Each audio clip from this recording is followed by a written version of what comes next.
শুনি আমি রোজ হাসরেতে, আনা লাহা বলবে তাহা নবী ছাড়া কে।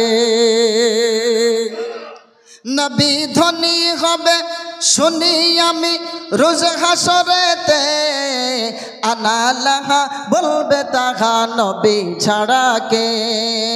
আনা লাহা বলবে তাহা নবী ছাড়া কে। ওয়ালাল আখিরাতু খায়রুল লাকা মিনাল উলা। এইটাই আমি সুর দিয়ে বললাম, নবী ধনী হবে শুনি আমি রোজ হাসরেতে, আনা লাহা বলবে তাহা নবী ছাড়া কে। আল্লাহ পাক বলেন, নবী গো আমি আপনাকে দুনিয়ার চাইতে আখেরাতে ধনী বানাবো, আর আখেরাতে একমাত্র ধনী থাকবেন আপনার নবী, আমার নবী, মদিনাওয়ালা নবী, তরানওয়ালা নবী, শাফাতের কান্ডারি নবী আমার একমাত্র নবী ছাড়া। আর সবাই আমরা গরিব থাকবো, আমরা বলবো আমার কি হবে, আমার কি হবে, আমার কি হবে, আমার কি হবে, আমার কি হবে। আদম আলাইহিস সালাম বলবেন, আমি আমার নিজের চিন্তায় আছি, আমার উম্মতের কথা আমি এখন চিন্তা করতে পারবো না। বলে কেন? বলে এটা আমার দায়িত্ব না। মুসা নবী বলবে এটা আমার দায়িত্ব না। নূহ নবী বলবে এটা আমার দায়িত্ব না। সমস্ত আম্বিয়া আউলিয়া সবাই নফসি নফসি করবে, একমাত্র ধ্বনির আওয়াজ উঠাবে আপনার নবী, আমার নবী বলবেন, জগৎবাসী শুনো, আনা লাহা, আনা লাহা, আমি তোমাদের জন্য আছি, তোমরা টেনশন করো না, আমি নবী মুস্তাফা আছি। সুবহানাল্লাহ, সুবহানাল্লাহ। আপনার নবী আমার নবী বলবেন আমি তোমাদের জন্য আছি। ওইটাই বলছে, আনা লাহা বলবে তাহা নবী ছাড়াকে। নবী ছেড়ে রোজ হাসরে পাবি না কখুল, খুদার নূরে তৈরি আমার মুহাম্মদ রাসূল। বাবারা, আল্লাহ পাক কোরআন পাকে আরও বলে দিয়েছেন, আলা ইন্না আউলিয়া আল্লাহি লা খাউফুন আলাইহিম ওয়া লা হুম ইয়াহজানুন। আল্লাহর ওলিদের দুনিয়া এবং আখিরাতে কোনো ভয় থাকে না। আসুন, আমি যেহেতু এটা উরুস শরীফ আমাকে মওজু দিয়েছে ওলিদের শানে বয়ান করতে। ওলিরা কি পারে, তাদের কি ক্ষমতা আছে, এই ব্যাপারে 2-4 মিনিট ওয়াজ নসিহত করব। করার পরে আমার ভাই, প্রিয় ভাই রহমত আলী ভাইজান তিনিও এসে যাবেন। ওলিদের পাওয়ার আল্লাহ পাক কতটা রেখেছেন। এর আগে মনে হয় বলেছিলাম যে একজন মদ্যপানকারী সারা বছর মদ্যপান করেছে, মাত্র একটা নামের আখরকে মোহাব্বত করে চুমো দিয়ে, কিতাবে লেখা আছে, কোনো কিতাবে যে সামসেটের উপরে রেখে দিয়েছে, আবার কোনো কিতাব সাক্ষী দেয় চুমো খেয়ে সে কোনো জায়গাতে রাখে নাই, নিজে খেয়ে নিয়েছিল আদব সহকারে, যাতে এটা অন্য জায়গায় রাখবো বেয়াদবি না হয়। তার কারণে আল্লাহ পাক তাকে এমন একজন আল্লাহর ওলি বানিয়ে দিয়েছেন, যিনার নাম সারা বিশ্বের উলামায়ে কেরাম জানে এবং মানুষের কানে কানে পৌঁছে যায়। বিশারে হাফি রহমাতুল্লাহ আলাইহি, জুড়ে বলুন সুবহানাল্লাহ। সুবহানাল্লাহ, সুবহানাল্লাহ। শব্দের অর্থ হচ্ছে খালি পায়ে হাঁটতেন। যেদিন থেকে আল্লাহর ওলি হয়েছে সেদিন থেকে খালি পায়ে হাঁটতেন। আর উনি যেই রাস্তা দিয়ে হাঁটতো, আল্লাহর ওলিকে তুমি মোল্লা, তুমি মোল্লা, তুমি মোল্লা, তুমি মোল্লা, তুমি মোল্লা, কাঠ মোল্লা, তুমি আল্লাহর ওলিদের নাম আনলে কি হবে? আল্লাহর ওলিদেরকে জানোয়ারে পর্যন্ত সম্মান করে, জুড়ে বলুন না সুবহানাল্লাহ, সুবহানাল্লাহ, সুবহানাল্লাহ। উনি যেই রাস্তা দিয়ে হাঁটাচলা করতো ওই রাস্তাতে কোনোদিন জানোয়ার পেশাব পায়খানা করতো না। বলে কেন? বলে এই রাস্তায় আল্লাহর ওলি চলাফেরা করে, এখানে যদি আমরা পেশাব পায়খানা করি এটা আমার বেয়াদবি হয়ে যাবে। তার জন্য তারা পেশাব পায়খানা পর্যন্ত যতদিন বেঁচে ছিলেন, সেই বিশাল হাফি রহমাতুল্লাহ আলাই ততদিন পর্যন্ত ওই যেই রাস্তা দিয়ে চলাফেরা করতেন, ওই রাস্তায় 4 পেয়ে জানোয়ার পর্যন্ত পেশাব পায়খানা করতো না। আজ দেখা যায় আমাদের ভিতরে নামাজি, 5 ওয়াক্ত নামাজি, মুফতি, মুহাদ্দিস হয়ে তারা ওলি আল্লাহর বিরোধিতা করে, আছে না বাবা? হ্যাঁ, বিরোধিতা করেন। যারা ওলি নয়, ওলির নামে ভণ্ডামি করে, তাদের বিরোধিতা করেন, আমাদের আপত্তি নাই, তাদের বিরোধিতা করেন। কিন্তু হক্কানি ওলিদেরকে দুশ্মনী করার জন্য আপনি যে বলবেন এটা আমরা সুন্নি জামাত মেনে নিতে পারি না। তো প্রিয় মুসলমান, আসুন, ইনি ওলিও ছিলেন, আলিমও ছিলেন। শুধু আলিম নয়, আলিমের বাপ ছিল, জুড়ে বলুন না সুবহানাল্লাহ। যদি বলেন বাবও নয়, ওই যুগে আলিমের দাদাও ছিল। যদি বলেন দাদাও নয়, পর দাদাও ছিল। কেন? এমন একজন আলিমের নাম বলবো যারা আলিম মাদ্রাসায় পড়াশোনা করছে, যারা আলিমিয়াতে কিংবা মৌলবিয়াতে যদি পড়ে থাকে, এক এক মাদ্রাসার ক্লাসের এক একটা সিস্টেম আছে, হয়তো বা ক্লাসের নাম আলাদা হতে পারে। তাফসিরে জালালাইন, হযরতে আল্লামা জালালউদ্দিন সুয়ুতি এবং আল্লামা জালালউদ্দিন রুমি। ওই রুমি যেটা, সুয়ুতি একটাই, কিন্তু আরেকজন আছে তাফসিরে জালালাইন, 2 জনে লিখেছেন, তার জন্য জালালাইন ব্যবহার করা হয়েছে। মানে 2 জনের নাম আছেন, জালালাইন মানে 2 জনের নাম।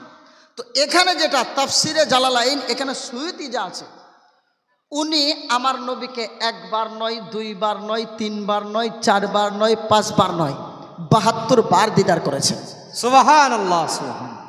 জালালউদ্দিন সুয়ুতি 75 বার দেখল নবীজি, এতবার দেখিয়াও নবী, এতবার দেখিয়াও নবী, তৃপ্তি তাহার মিটল না। মদিনা মদিনা আশিক মুমিনের ঠিকানা, বলো না মদিনা মদিনা। আশিক মুমিনের ঠিকানা। দিদার চেয়ে কাঁদো তোমরা, দিদার চেয়ে কাঁদো তোমরা, হও না নবীর দিওয়ানা। মদিনা মদিনা আশিক মুমিনের ঠিকানা। বাবা জালালউদ্দিন সুয়ুতি রহমাতুল্লাহ আলাইহি 75 বার নবীকে দেখলেন, দেখার পরে বলে আমার দেখার মনের ইচ্ছা যায় নাই। এমন আল্লাহ ওয়ালা হয়ে গেলেন, উনি মুহূর্তে যখন ইচ্ছা করতেন তখনই আমার নবীর দিদার করতেন। সুবহানাল্লাহ। এটা হচ্ছে হকিকতের লাইনে, যখনই ইচ্ছা করতেন তখনই দিদার করতেন। জালালউদ্দিন সুয়ুতি রহমাতুল্লাহ আলাইহি এত বড় আলিম ছিলেন, এত বড় আলিম ছিলেন, তিনার কিতাব যতগুলো কিতাব মুখস্থ ছিলেন, পড়েছিলেন, 77,070টা উটের বোঝা কিতাব উনার সিনার ভিতরে আল্লাহ পাক ইলিম দান করে দিয়েছিলেন। সুবহানাল্লাহ ওই সুবহান। যুগের সব থেকে বড় আলিম বলে যিনাকে জানা যেত। তো আসুন আল্লাহর ওলিদের পাওয়ারের কথা বলছি একটু।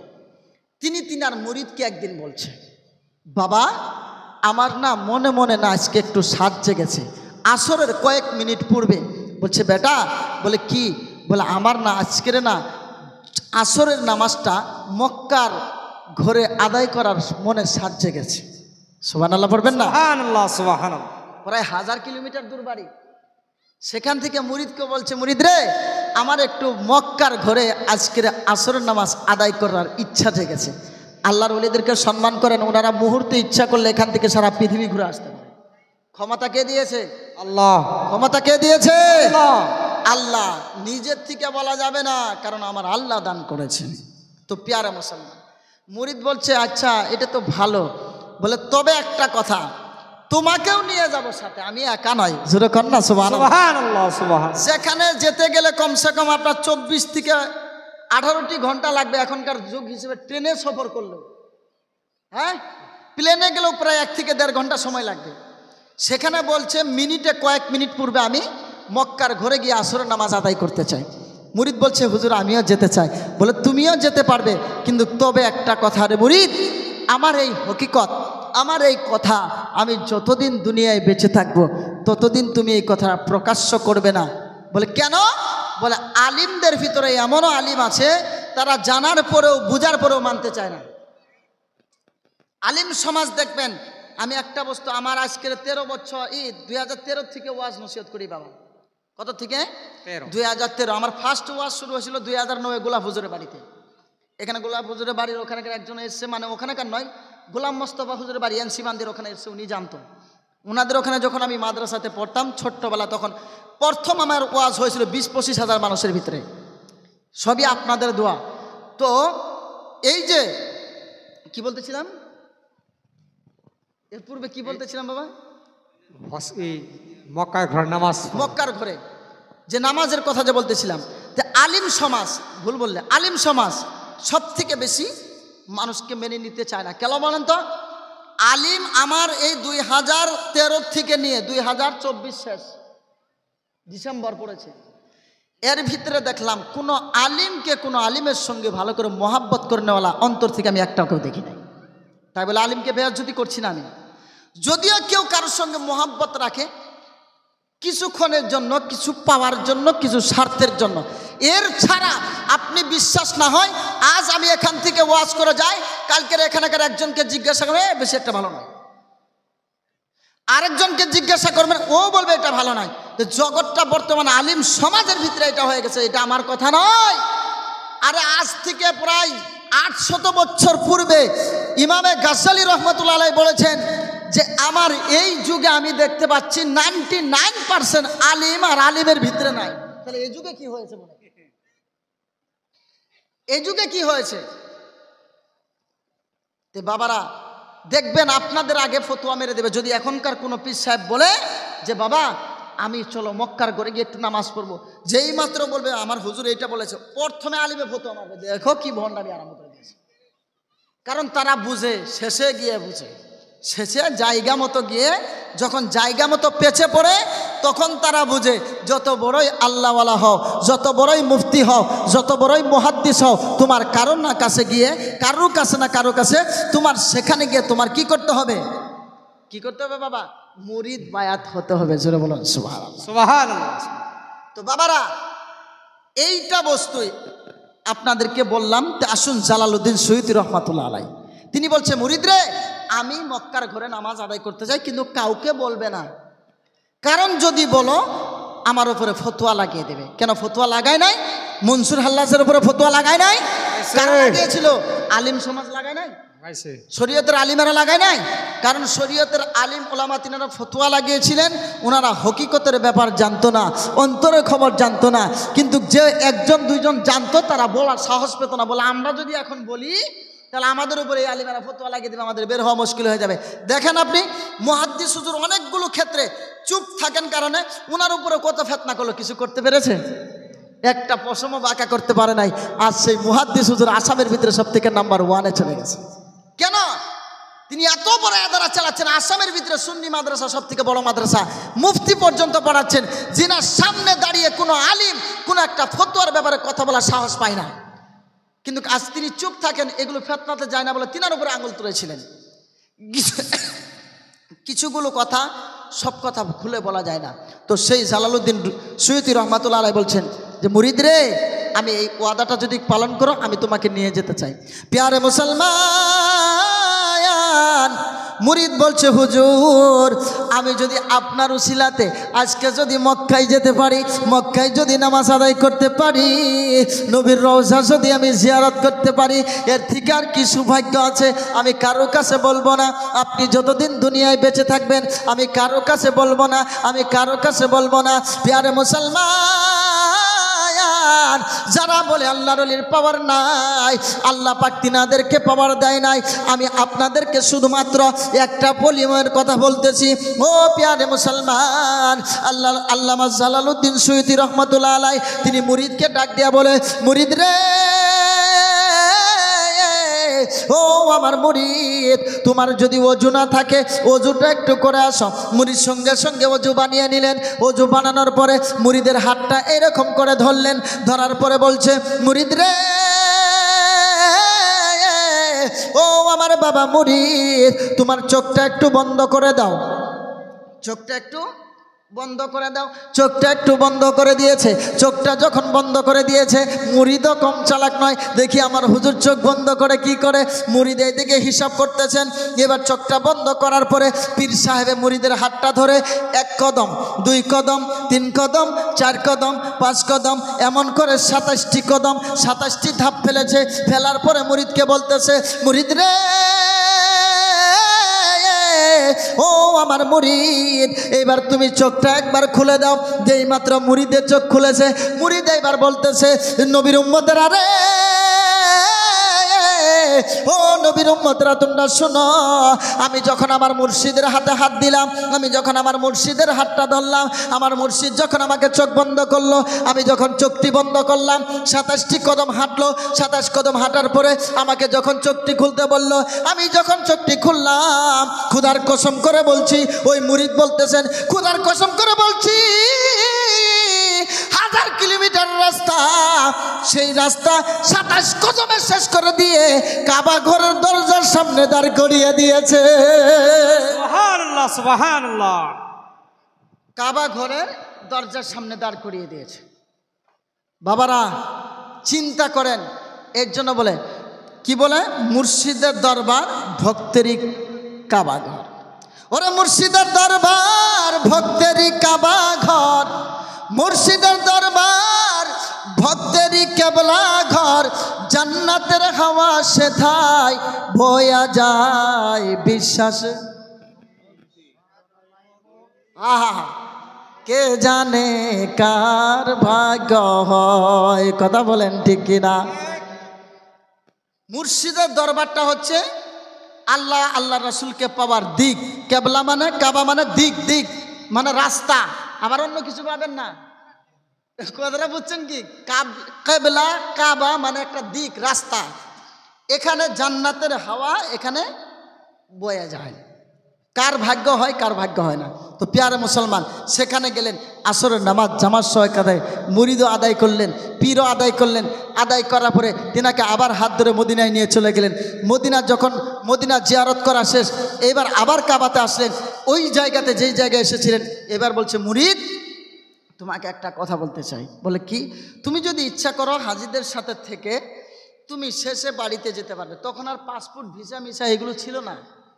এখন যেগুলো আছে, এক দেশ থেকে আরেক দেশে যেতে গেলে, তখন আমাদের সবার দেশ ছিল মামার দেশ। বুঝতে পারেন নাই? যেমন মামার বাড়ি সব বস্তু আমার আপন, কোনো বস্তু বলে খেতে হয় না, সেরকম মামার দেশ ছিল। এখন তো কত খালা পিসি মাসি কত ধরনের, তার মানে ভিসের রাখছি ভিসি, ভিসের রাখছি পিসি, মাসির রাখছি অন্য কিছু মাস্টার, এগুলো লাগার পরে যাওয়া লাগে। মুরিদ বলছে, হুজুর আমি আপনার সাথে এসেছি, আমি আপনার সাথেই যেতে চাই, আপনি আমাকে আপনার সাথে করে নিয়ে যান। জোরে বলুন না সুবহানাল্লাহ। কি করেন? আমি আপনার সাথে এসেছি, আপনার সাথে চলে যেতে চাই। ও প্যারে মুসলমান, আল্লাহর ওলির পাওয়ার দেখেন, আল্লাহর ওলির ক্ষমতা দেখেন। এইবার জালালউদ্দিন সুয়ুতি ডাক দিয়া বলে, মুরিদ রে, ও বাবা মুরিদ, তুমি যদি আমার সাথেই যেতে চাও আবার চোখটাকে বন্ধ করো। বলে কেন কেন কেন কেন কেন? আমি আবার চোখ বন্ধ করব কেন? এইবার মুরিদকে ডাক দিয়ে বলে, মুরিদকে ডাক দিয়ে বলে, মুরিদ রে, ও আমার মুরিদ, তুমি যাওয়ার সময় একটা বস্তু, আসার সময় একটা বস্তু তোমার অন্তরে অন্তরে হিসাব করেছিলে। বলে কি হিসাব করেছিলাম? বলে আমি সেইটাও জানি। বলে তুমি আসার সময় হিসাব করেছিলে আমার পীর সাহেবে 27টি কদম যাওয়ার পরে কাবা ঘরের সামনে দাঁড়িয়ে গেছে, কিন্তু কি এখন আমি হিসাব করব কয় কদমে আবার সেই জায়গায় চলে যায়, এটা তুমি মনে মনে ধারণা করে আছো। মুরিদ রে, ও আমার মুরিদ তুমি শোনো, আমার আল্লাহ পাক আসমান জমিনটাকে আমার কাছে ছোট্ট করে দিয়েছে, মানে ছোট করে দিয়েছে। আমি মুহূর্তের মধ্যে ইচ্ছা করলে এক কদমে পৃথিবীর এক কোণার থেকে নিয়ে আরেক কোণায় আমি পৌঁছে যেতে পারি। সুবহানাল্লাহ, সুবহানাল্লাহ। বলছে হুজুর আমাকে নিয়ে চলেন। এইবার আবার হাতটা ধরেছে, বলে চোখটাকে বন্ধ করো। 1 2 3 4 5 6 7, এবার 7টা কদম দেওয়ার পরে তখন ছিল 27। ও প্যারে মুসলমান, এবার বলছে মুরিদ তুমি চোখটা খোলো। এইবার মুরিদ একটা ডাক দিয়ে বলে, নবীর উম্মতরা রে, আমি যখন মুর্শিদের হুকুমে আমি চোখটা খুললাম, ওই চোখ খোলার সাথে সাথে আমি দেখতে পেলাম আমি যেই জায়গা থেকে গিয়েছিলাম সেই জায়গায় উপস্থিত আছি। সুবহানাল্লাহ, সুবহানাল্লাহ। বাবারা, একেই বলে আল্লাহওয়ালা, একেই বলে আল্লাহর ওলি, যারা মুহূর্তের ভিতরে আপনার যে ভিতরে যেগুলো দুশ্মনী আছে, আপনার ভিতরে যেগুলো গুস্তাকি আছে, আপনার ভিতরে যেগুলো নোংরামি আছে, ওনারা ইচ্ছা করলে মুহূর্তে দূর করে দিতে পারে। কথা বলেন ঠিক কিনা? ঠিক। কিন্তু আমরা পীর মুর্শিদেরকে ভালোবাসি না, অন্তর দিয়ে ভালোবাসি না, মহব্বত করি না, তার জন্য আমাদের কিছু পাই না। আমরা শুধুমাত্র আসি কি কিছু খাবো, কিছু আড্ডা মারবো, কিছু চলে যাব না। বাবা, আল্লাহর ওলিদেরকে ধরার মতো ধরেন। কেন বলেন তো? আপনার পীরকে বলুন, আমি আপনাকে পীর ধরেছি আপনাকে টাকা দেওয়ার জন্য নয়। মিশাল দিচ্ছি বাবা, দরবার চালাতে গেলে তো হাদিয়া দেবেই, এটা আমি মিশাল দিচ্ছি। টাকা দেওয়ার জন্য নয়, বা টাকা নেওয়ার জন্য নয়, খিলানোর জন্য নয়, বা খাওয়ার জন্য নয়। নামাজ রোজা হজ জাকাত ইমাম সাহেবদের কাছ থেকে ওয়াজ নসিহত শুনেছি, আপনার কাছে এসেছি। আল্লাহ আল্লাহ রাসূলকে কি করে পাবো সেই রাস্তা আমাকে বাতলায় দেন। এটা আমরা কোনোদিন বললাম না। আমরা কি বললাম? আমরা গিয়ে শুধুমাত্র বলি, হুজুর আল্লাহ দোয়া করে দেন, গরু একটা আছে আর একটা জানি হয়। বলে হুজুর আল্লাহ দোয়া করে দেন। বলে কি? বলে গাড়ি একটা কিনছে আর একটা জানি কিনা হয়। হুজুর আল্লাহ দোয়া করে দেন, বাড়ি 10 বিঘা আছে, আরো 10 বিঘা যাতে কিনবেন নিকে পাই। আমাদের ধান্দা এটা না? কোনোদিন এটা তো বলেন না হুজুর আপনি আপনার মুর্শিদকে বলবেন আপনি যেমনই আল্লাহর ওলি হয়েছেন, ছোট হন আর বড় হন সেটা আমার দেখার দরকার নাই, আপনি যে কোয়ালিটির আল্লাহর ওলি হয়েছেন, হুজুর আপনার থেকে কমসে কম 10% নিচে হলো আপনার মতো একটা ওলি আমাকে বানায় দেন। এটা বলেছিলেন কেউ? তার মানে কি আপনার পীর সাহেব অলি হয়ে থাকে, আপনার সব গলি হয়ে থাকবেন? হ্যাঁ, অলি মানে কি?